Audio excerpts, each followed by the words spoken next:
Hi, Dave Youngquist, Last Cavalry TV. Welcome to part 2 of painting a large-scale figure without an airbrush. Let me show you what I've gotten done so far. Okay, so using a rattle can, I spray painted the entire figure white and then masked it off with Tamiya tape and then sprayed it in a matte black. And we'll uncover this here. And this will save a lot of work in the future. So you can see, we'll just peel all this off. And then we'll go back in with the brush and do all of the detail work. And all the other parts have been painted, so you'll see how nicely that's going to go together. Now we have also done the prep work on the base. For the base, again, we painted it black, masked off with Tamiya paint, sprayed the door a nice earth brown, and we'll show you how that finishes up in the next video. But in this video, we're going to work on the face. As you can see, I've already painted the eyes. Now, they're pretty simple to paint on this particular figure, which is about a 1/6 scale figure, because the eyes are actually, or the eyeballs actually embossed. So I painted it a very creamy colored white, field blue for the actual iris, then of course black for the pupil. Let that dry, put a very thin layer of Vallejo smoke on it, added a thin wash of Vallejo dark red, waited for it to dry, then put a gloss shine on it. You can see they really pop. So what I'm going to work on right now is creating some of the shadows, and we're going to be using the #1 color from the Andrea white paint set, which is a darker gray mixed with a little bit of light gray from Vallejo. And I'm going to try to be very careful and not block anything that you're going to be able to see. So you can see we're going to lay that color in just like so. We're keeping the paint mixture very thin inside of the ears. And I am going with a bit of a gray tone because we will be adding some reds to it. But because he is the undead, we need to keep it fairly gray, at least for what I'm trying to attempt here. You can see how thin the paint is. And we're going to lay that in. We're going to let that dry for just a moment. Okay, so we've got our base shadow colors in, which again was that gray mixture. Now I'm mixing Vallejo beige red and light gray, and we're going to bring a bit of color back in. And we want to leave the eye bag covered, and this is very close to our base color. It's kind of a grayish tone. Get that covering in there. A little bit on the nose. I'm painting on, or using a vise, and I'm doing that strictly for the video. Typically I would not hold it this way, so it's a little bit awkward, but I wanted you to be able to see everything that we're doing. Then we'll clean our brush, and I'm going to go to straight beige red right underneath the gray eye bag, just to pop a little more color in there, and onto the cheek, and a little bit right there. And we're going to lighten yet again. I'm going to be using Vallejo flat flesh added to the beige red, just again to lighten it a little bit.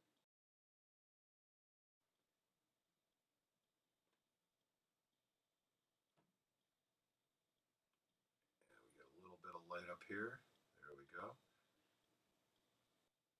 And as you can see, I'm trying not to bring any of these lighter tones down into the cheek area. And for a final highlight, we're going to mix a bit more of the flat flesh into the beige red.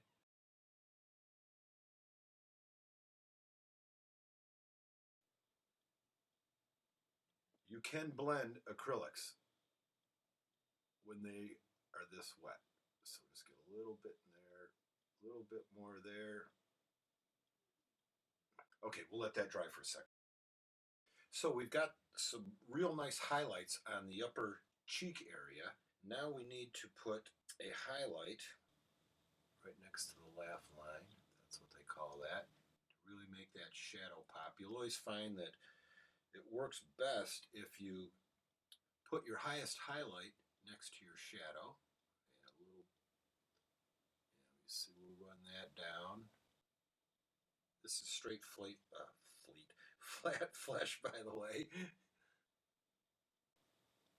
A little bit more there. Let's see, that would make that pop out. And then the top of the nostrils. Funny angle for me, but I just want to show you this is where you would definitely want to put a bit of highlight right there. Make that lift up a little bit, and then again with the same color, and I'm going to add a little bit of white to it to really punch it up.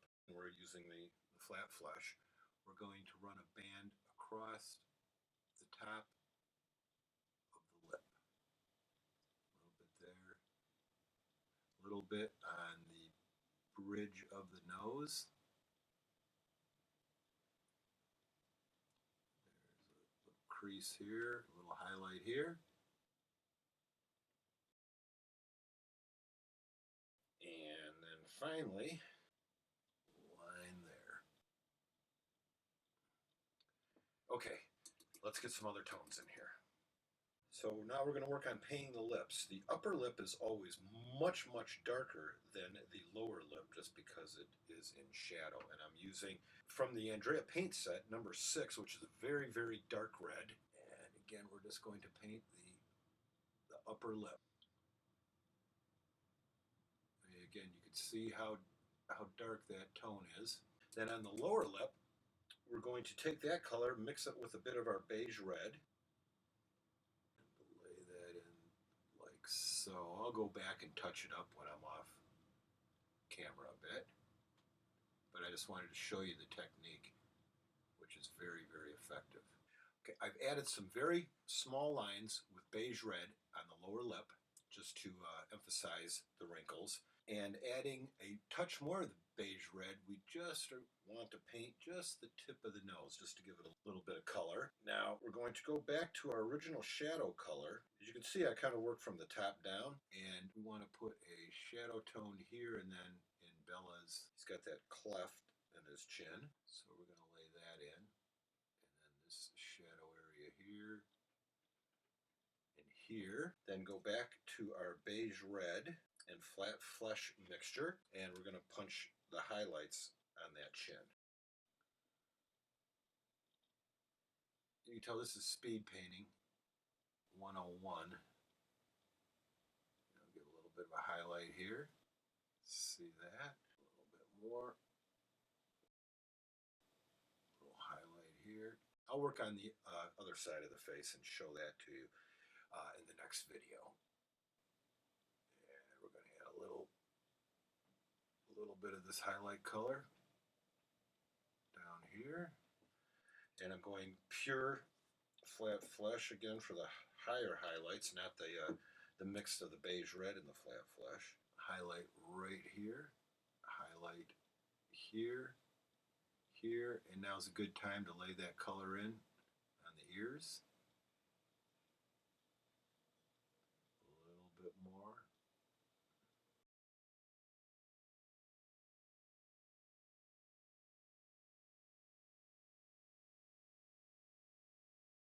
We'll detail this one out, but that's pretty simple job to paint.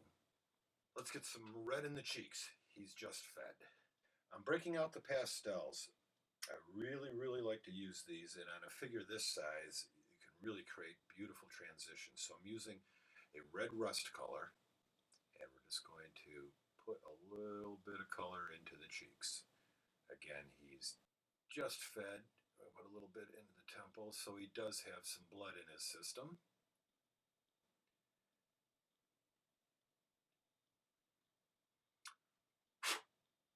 Blow that off, we feather that in, and we'll brush it out. Let's work on a couple other steps, especially the hair. Now, one thing I do want to mention is that though this is a very large scale figure, these techniques are applicable to any scale. I mean, literally all the way down to 1/35. Now we're going to add a base coat for the hair. I'm using Andrea Flat Black. And we're is going to block this in. I'll go back in and you'll see it on the next video. We'll detail a little bit with some blues, make it pop, you know, kind of that old comic book look. One of the reasons I like to paint the hair, or at least block the hair in at this stage, is it really brings the flesh tones out, so you get some idea of what you're doing. And if you have to go back and adjust, you can then, then do so.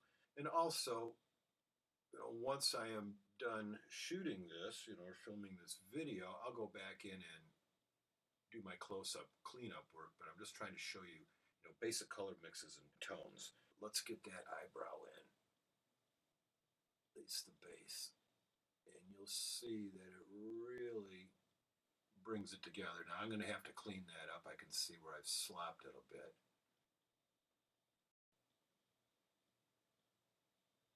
But at least you're getting some idea of what's happening here. And again, you don't have to use an airbrush. Actually, I prefer to use a brush because you can get such really nice subtle tones. So our next episode, the face will be completed. We begin assembling, working on the body, explaining the cape, and the amount of work you have to do to really get that thing to look right. This has been Dave Youngquist, Last Cavalry TV.